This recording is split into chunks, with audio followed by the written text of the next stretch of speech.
Since the beginning of time, I've known of three unbreakable love stories. One, Zambia's love for beer. Two, Mr. Krabs' love for money. And finally, three, Snoop Dogg's love for marijuana.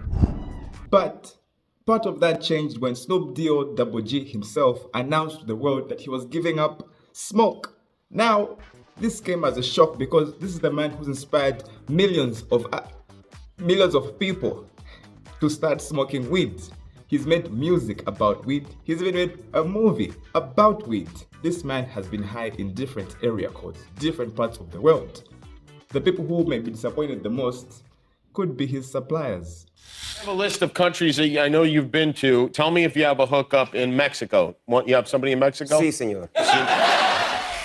At this point, Snoop suppliers just need to move to Zambia, form a cooperative, and maybe they'll be able to afford the $250,000 annual license to cultivate marijuana in Zambia.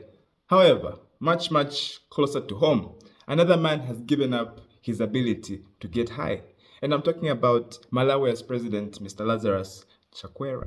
Faced by rising cost and an economic crisis, Malawi's President Lazarus Chakwera has decided to temporarily ban his government from traveling abroad, a measure he will also apply to himself.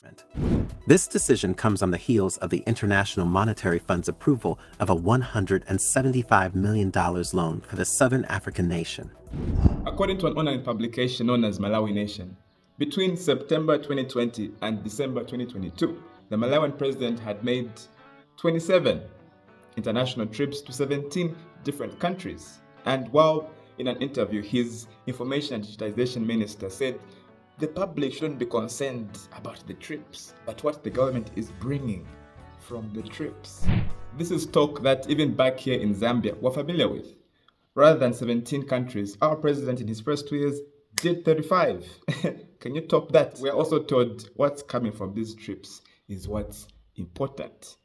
The two presidents are clearly friends, sharing a mutual love for international trips. Prepare for takeoff. Yes, sir.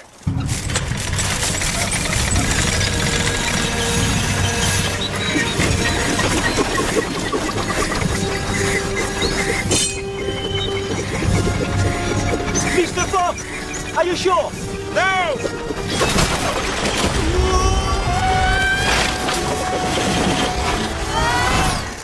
Back in 2019, our current president, while he was in opposition, had made a tweet poking fun at then President Mr. Lungu. Is that a bird? Is that a plane? No, it's Lungu. While we're still on planes, another story that made the headlines, the story of Shadrach Asanda and the gold. The gold that turned to copper, zinc, and blah, blah, blah, blah, blah. When Moses said in Exodus 14, these Egyptians you will see no more. Turns out it was coming to apply hundreds of years later here in Zambia, when the Egyptians who showed up were gone before our very eyes. And now that the story is about to reach its crescendo, the state decides we need to do this matter in secret. Which is weird because when it started out, everybody was saying something, even those in government, to the point that the Minister of Home Affairs was like, I need to put a stop to this. All comments pertaining to this particular matter will be handled by the Drug Enforcement Agency. So this means their case will be held in camera. And according to law, that means no cameras. Weird. But anyway, the state does have the right, according to Section 15 of the State Security Act. But if you ask me what they did with the gold turning to other things, the periodic table, that's magic. And a magician, a true magician, never reveals his secrets. Well, for starters, you have a quarter in your nose.